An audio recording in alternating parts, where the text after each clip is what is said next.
people don't have the best of everything. They just make the best of everything. So, with these words, the person who made the tables turn through his integrity and continuous efforts, the person with strong determination and willpower, the person who not only made his life but also many others around a successful one, I request Kedia sir to come on stage to share his secret of success.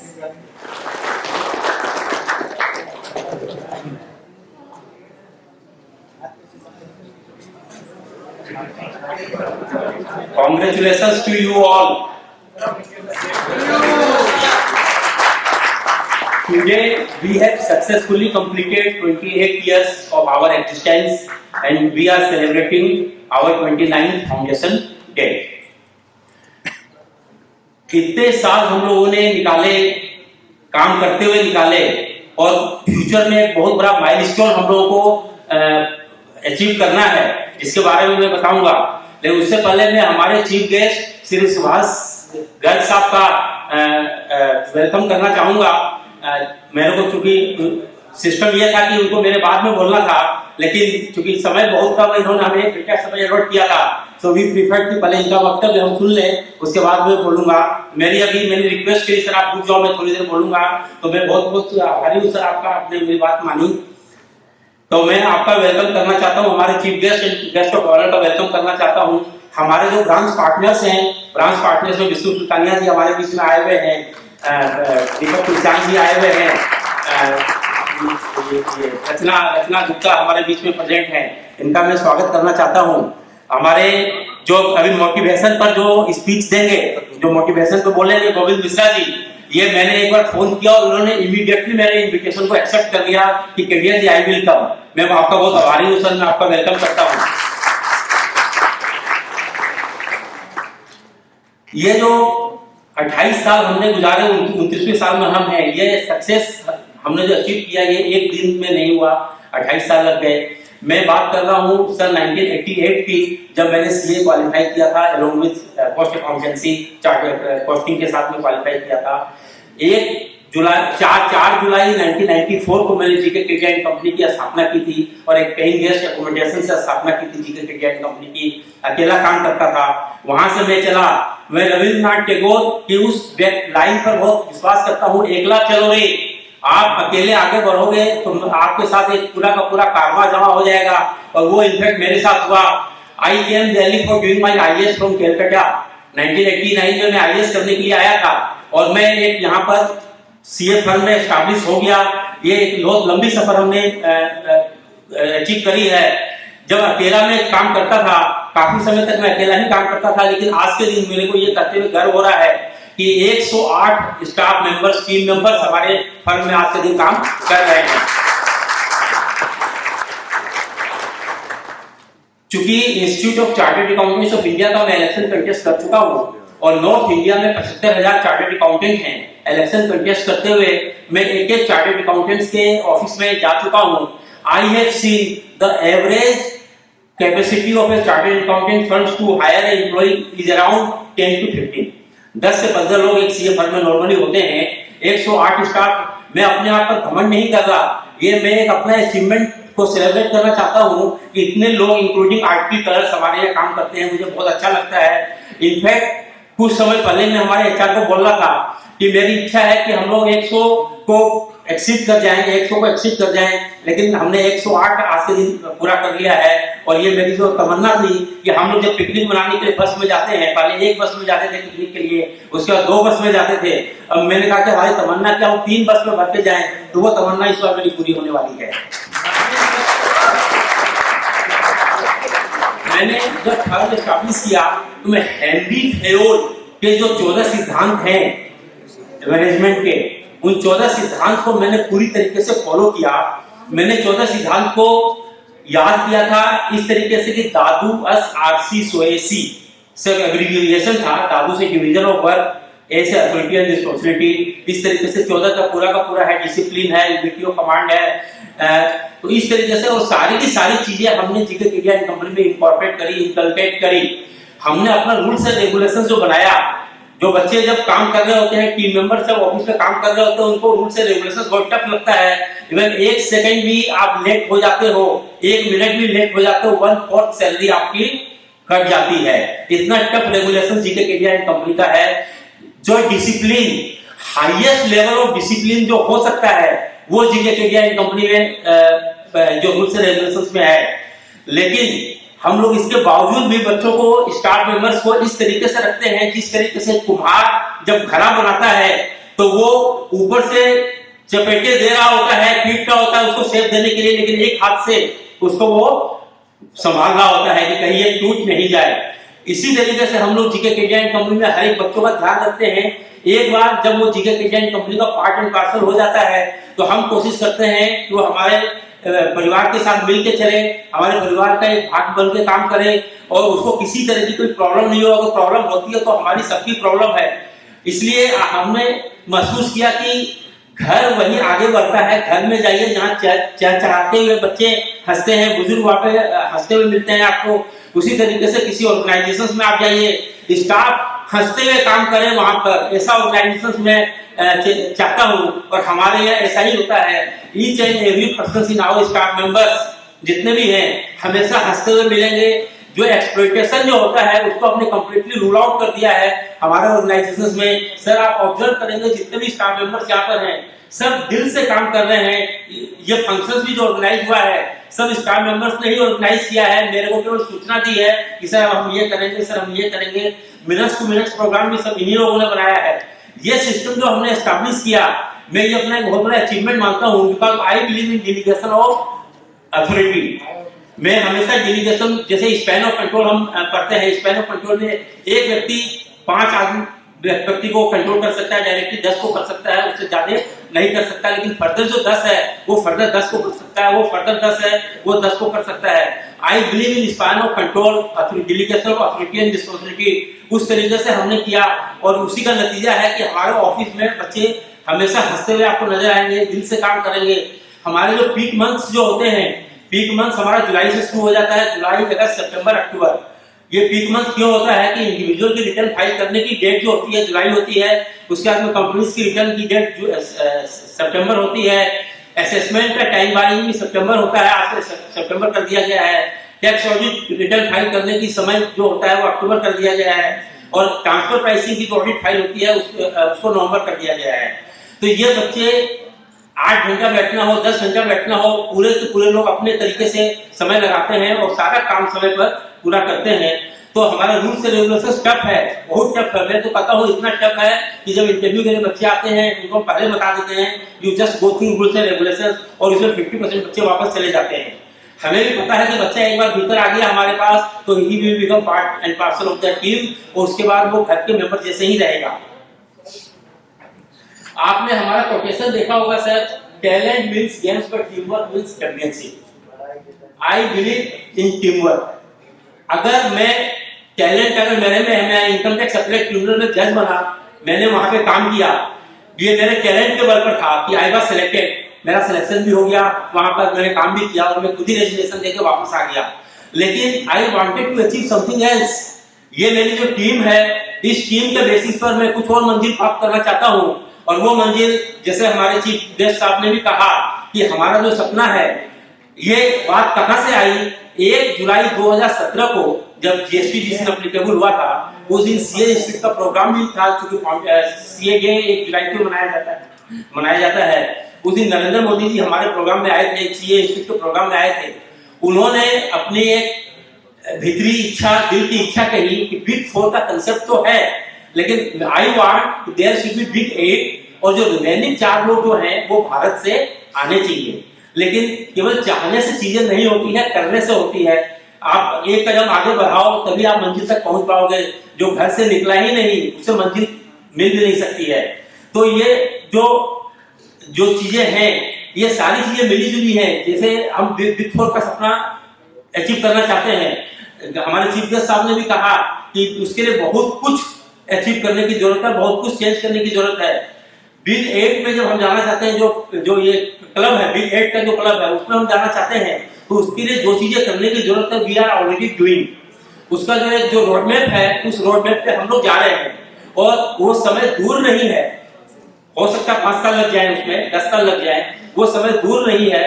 We will achieve that target, और ये हमारे team work के बल पर ही achieve हो पाएगा। और जो टीम वर्क हमने एस्टैब्लिश किया है, ये team work I have seen the commitment in staff members का, टीम मेंबर्स का कमिटमेंट हमने देखा है कि ये जिस तरीके से मेहनत करते हैं, जो नरेंद्र मोदी जी बार बार कहते हैं सबका साथ सबका विकास, ये मैंने 94 से ही स्टार्ट कर दिया था कि सबका साथ लेके चलना है। बिकॉज अकेला आदमी भाग नहीं छोड़ सकता, सबको साथ लेके चलना है और सबका विकास होगा। मेरा तो विकास होगा ही होगा, हमारे टीम मेंबर्स का भी विकास होगा। IFC हमारे यहाँ से जैसे ही कोई आरटी क्लर्क CA पास करता है, जब कैंपस प्लेसमेंट होता है, they are being invited by big fours. अभी जो बिग फोर चूंकि भारत में है, तो वहां पर उसका सिलेक्शन तुरंत हो जाता है, अच्छी जगह अच्छी सैलरी में सिलेक्शन हो जाता है। तो सबका साथ सबका विश्वास, इस चीज में मैं बहुत पहले से विश्वास करता रहा हूँ और मैं ये मान के चल रहा हूँ कि सबका साथ मिलेगा। और साथ केवल चाहने से नहीं होता है, there is a QA communication, दोनों तरफ से चीजें होनी चाहिए। हाथ ताली जो है दोनों हाथ से बजती है, तभी आप सबका साथ ले सकते हो और सबका विकास जो है तभी होएगा। जो हमारा CA प्रोफेशन है, CA प्रोफेशन का जो मेन मोटो है एफिशिएंसी, इंटीग्रिटी एंड इंडिपेंडेंस। हमने अपनी फर्म का भी सेम मोटो बना के रखा हुआ है, एफिशिएंसी। एफिशिएंसी को मैं इस तरीके से कहता हूं कि अगर कोई काम हमसे नहीं हो सकता तो वो किसी से नहीं हो सकता। If not we then who, अगर हम नहीं कर सकते तो कोई नहीं कर सकता। इस हाईएस्ट लेवल ऑफ एफिशिएंसी के साथ हम लोग काम करते हैं कि कोई भी प्रॉब्लम आ जाती है, क्लाइंट की कोई भी प्रॉब्लम आ जाती है, we sit with the team, what is the best solution, और जो सॉल्यूशन निकल जाता है, ऑफ कोर्स बहुत सारे अल्टरनेटिव होते हैं, लेकिन अल्टरनेटिव में भी जो बेस्ट जो चूज करना होता है, so we try to achieve that. Integrity, हमारा CA प्रोफेशन ही है, ईमानदारी का है, ट्रांसपेरेंसी का है, कि हमें ईमानदारी के साथ काम करना होता है, क्लाइंट के साथ इंटीग्रिटी चाहिए, ट्रांसपेरेंसी चाहिए। हमें हमारा ऑडिट का काम यही होता है कि आप जो है आम को आम बोलो, लीची को लीची बोलो, आप जिस चीज को जो देखते हो वही चीज आपको एस्टैब्लिश करनी है। आपका सर्टिफिकेशन हम करते हैं, जिस फिगर को सर्टिफिकेशन हम करते हैं उसको प्रॉपर वॉचिंग करके, प्रॉपर इन्वेस्टिगेट करके हमें सर्टिफाई करना होता है। तो इंटीग्रिटी चाहिए और इंडिपेंडेंस। इंडिपेंडेंस ये प्रोफेशन में बहुत जरूरत होता है, क्योंकि हम लोग कभी कभी क्लाइंट के साथ दोस्ती हो जाती है। जब दोस्ती हो जाती है तो वो जो कुछ भी करता है उसकी बात को मान लेते हैं। मैं इस चीजों में विश्वास नहीं रखता। मैं कहता हूँ जस्ट हमारे टीम मेंबर्स को हमेशा यही कहता हूँ, just go through the papers को आप देखो, पेपर्स से जो आउटपुट निकल के आता है वो हमें एडवाइस करना है, वो हमें सर्टिफाई करना है, हमें क्लाइंट की बातों में नहीं आना है। We have to believe on the papers.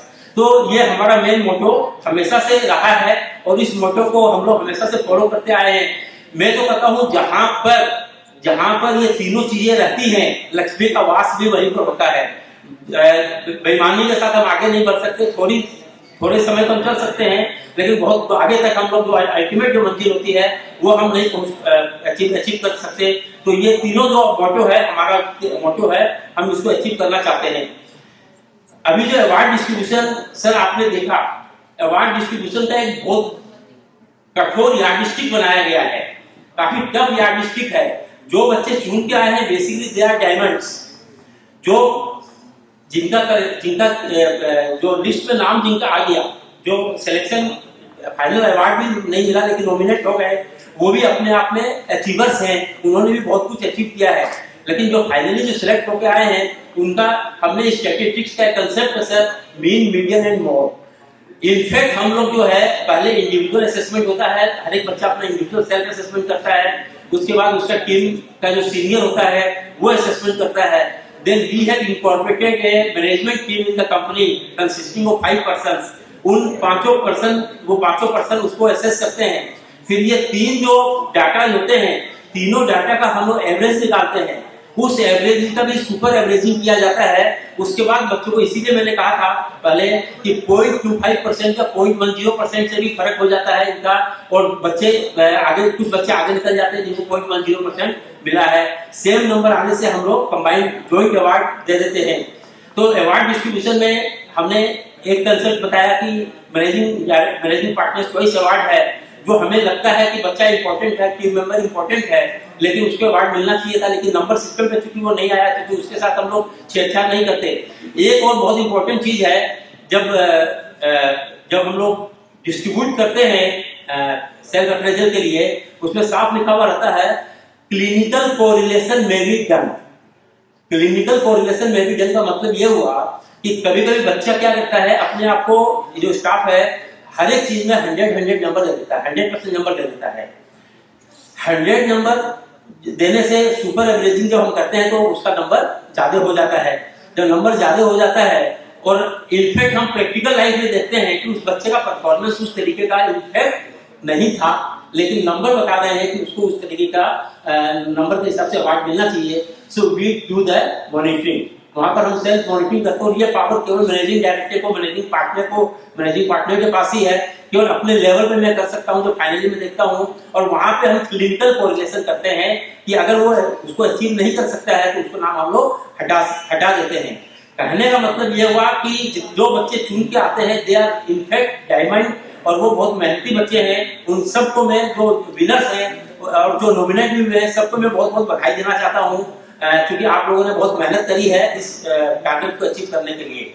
ये साल के पहले दिन से ही हमारे यहाँ ये शुरुआत शुरू हो जाती है कि अवार्ड फंक्शन होगा, इसका सबको चालू रहता है कि अवार्ड में कौन विनर होगा, किसको कौन सा प्राइज मिलने वाला है। पुनः क्योंकि सबको जाना है, मैं ज्यादा लंबा नहीं बोलूंगा, बोलने के लिए तो बहुत चीजें हैं। पुनः मैं सबको बधाई देना चाहता हूँ 29 फाउंडेशन डे पर। हमने जब 25th foundation day golden jubilee celebrate किया था, वो ली मेरिडियन में ही सेलिब्रेट किया था। उसमें हमने 400 लोगों की गैदरिंग रखी थी और उसमें हमने पूरे दिन का प्रोग्राम हमारा होता है। हम आने वाला जो 30th जो फाउंडेशन डे होगा उसको भी हम लोग उसी रूप में मनाएंगे, बड़े रूप में मनाएंगे, जहाँ पर 400 के आसपास की गैदरिंग हमारी होगी। 400 की गैदरिंग हम लोग क्या करते हैं सर कि हमारे जो स्टाफ मेंबर्स होते हैं उनके फैमिली मेंबर्स को भी इनवाइट करते हैं हम लोग। हमारे जो क्लाइंट होते हैं, हमारे क्लाइंट को भी इनवाइट करते हैं, जो प्रेजेंट एंड पास्ट क्लाइंट है उनको भी इनवाइट करते हैं। प्लस हमारे जो स्टाफ छोड़ के जा चुके जो एक्स स्टाफ है उन सबको भी हम इनवाइट करते हैं। तो we have maintained a family, और उस फैमिली के चलते ही हम लोग सर्वाइव कर पा रहे हैं। बीच में कोरोना पीरियड आया, 2 साल हमने 2020 में पूरा कोरोना पीरियड रहा, 2021 में पूरा कोरोना पीरियड रहा, कम से कम 3 महीने लॉकडाउन रहा। इस कोरोना पीरियड में sir really hats to my staff members.